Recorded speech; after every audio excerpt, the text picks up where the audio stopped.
ನಿನ್ನೆ ಮಧ್ಯರಾತ್ರಿಯಲ್ಲಿ ಸುರಿದ ಮಳೆ ಹಾಗೂ ಗಾಳಿಗೆ ಮುಧೋಳ ತಾಲೂಕಿನ ಬದ್ನೂರ್ ಗ್ರಾಮದ ಹನುಮಂತ ಪಡೆಯಪ್ಪ ಹಾದಿಮನಿ ಅವರ ತೋಟದಲ್ಲಿ ತೆಂಗಿನ ಮರ, ಬೇವಿನ ಮರ ಹಾಗೂ ಜಾಲಿ ಗಿಡ ನೆಲಕ್ಕೆ ಉರುಳಿವೆ.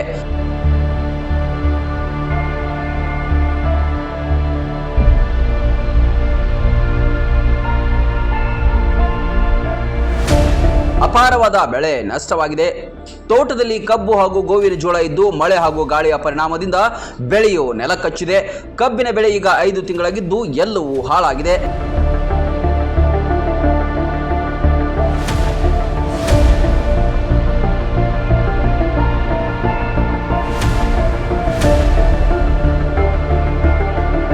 ರೈತ ಒಂದಲ್ಲ ಒಂದು ಸಂಕಷ್ಟಕ್ಕೆ ಒಳಗಾಗ್ತಿದ್ದಾನೆ. ಸರ್ಕಾರ ಬೇಗನೆ ಈ ಸಮಸ್ಯೆಗೆ ಸ್ಪಂದಿಸಲಿ ಅಂತ ಮನವಿ ಮಾಡಿಕೊಂಡಿದ್ದಾರೆ. ತಾಲೂಕಿನ ವಿವಿಧೆಡೆಯೂ ಇಂತಹ ಅವಘಡಗಳಾಗಿವೆ.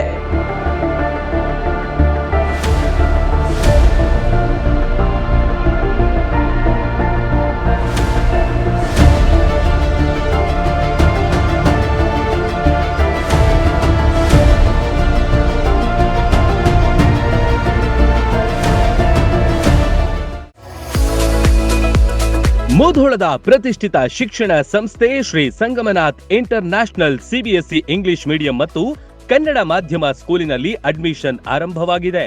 ನುರಿತ ಬೋಧಕರು, ಡಿಜಿಟಲ್ ಕ್ಲಾಸ್ ರೂಮ್, ಸುಸಜ್ಜಿತ ವಿಜ್ಞಾನ, ಗಣಿತ, ಕಂಪ್ಯೂಟರ್ ಲ್ಯಾಬ್ಗಳು, ವಿಶಾಲವಾದ ಆಟದ ಮೈದಾನ, ಸ್ಕೂಲ್ ಬಸ್ ಸೌಲಭ್ಯಗಳಿವೆ. ಇಷ್ಟೇ ಅಲ್ಲದೆ ವಸತಿ ಶಾಲೆಗಳಿಗೆ ಆಯ್ಕೆಯಾಗಲು ಬೇಕಾದ ಉಚಿತ ಕೋಚಿಂಗ್ ನೀಡಲಾಗುತ್ತೆ. ಸುಂದರ ಪರಿಸರ ಮಕ್ಕಳ ಕಲಿಕೆಗೆ ಮುದ ನೀಡುವಂತಿದೆ. ನರ್ಸರಿಯಿಂದ 10ನೇ ತರಗತಿ ತನಕ ಒಂದೇ ಸೂರಿನಡಿ ಗುಣಮಟ್ಟದ ಶಿಕ್ಷಣ ಕಲಿಯುವ ಅವಕಾಶ ನಿಮ್ಮದಾಗಿಸಿ. ಸತತ 13 ವರ್ಷಗಳಿಂದ ಎಸ್ಎಸ್ಎಲ್ಸಿಯಲ್ಲಿ 100% ಫಲಿತಾಂಶ ಬಂದಿದೆ.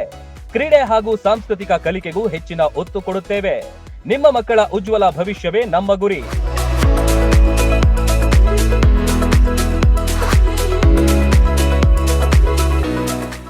ರನ್ ಟಿವಿ ನ್ಯೂಸ್ ವಿಡಿಯೋಸ್ ನೋಡಲು ಸಬ್ಸ್ಕ್ರೈಬ್ ಮಾಡಿ, ಬೆಲ್ ಐಕಾನ್ ಪ್ರೆಸ್ ಮಾಡಿ.